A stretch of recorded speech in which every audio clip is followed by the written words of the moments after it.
Cuma sekarang ni kita nak, in order for this one to naik untuk pecahkan this resistance, I believe so dia nak dia nak ambil liquidity dahululah terlebih dahulu. Kita percaya for those yang sekarang ni yang akan, oh nampak ada bullish candle dekat sini. So dia kata, oh saya nak, maybe it will go for high right? Maybe it will go for high. Okay. So for now, diorang akan mungkin buy dan letakkan stop loss mereka di bawah sini, di level ini.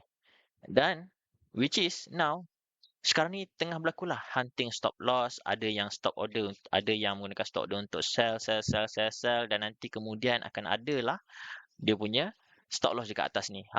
Kita nak going for upwards, mestilah kita nak habiskan liquidity dahulu kan.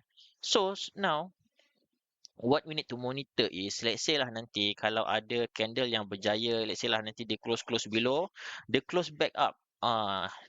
Dalam candle seterusnya dia close back up, so maybe itu adalah salah satu indikator yang untuk ke uptrend lah.